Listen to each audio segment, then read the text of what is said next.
Many will look at today's gospel reading of King Herod's massacre of the innocents in and around Bethlehem in his attempt to kill the child Jesus, and see in the death of all those innocents a parallel to the deaths of the unborn through abortion.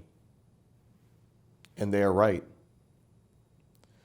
Many will look at the gospel and see a parallel with innocent immigrant children separated from their families at the border, or of refugee children refused care, left in terrible conditions to die, often cut off from anyone who loves them. And they are right.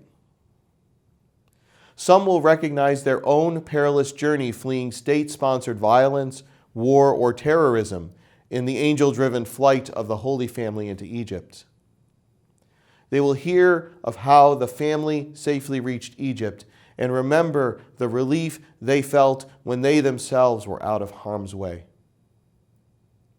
And they are right. Others will look at this story and see the effort of a fearful ruler engaged in an act of retaliation to hold on to power, even as it slips through his grasp. They will draw parallels to dictators down through the centuries and right up to the cusp of 2020, where we are. And they are right. There are many parallels to the terrible and horrific sin committed by Herod, and many layers of this terrible and difficult story that can speak to us.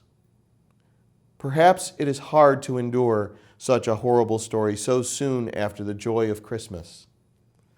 But it reminds us all the same fact that Jesus' mission on earth to displace the corruption of rulers and kingdoms with the reign of God was a threat to those powers from the beginning. They do not want this promise to come because it means the end of them. God's kingdom come means their kingdom goes. And it's a reminder that Jesus himself was not spared the slaughter of the innocents. The first letter of John reminds us that it is Jesus' own blood shed on the cross that cleanses our sin. This is the message that we have heard from Jesus Christ, St. John said. And St. John is right.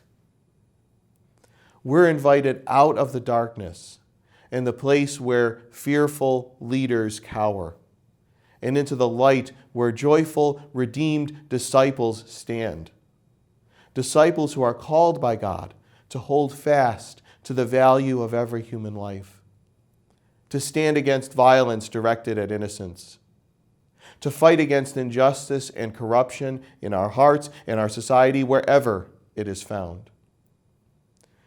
And when we commit to responding to that call and living so that innocent children and adults may be treated with dignity and care, we too are right, and the spirit of the child of Bethlehem shines on in us. God give you peace.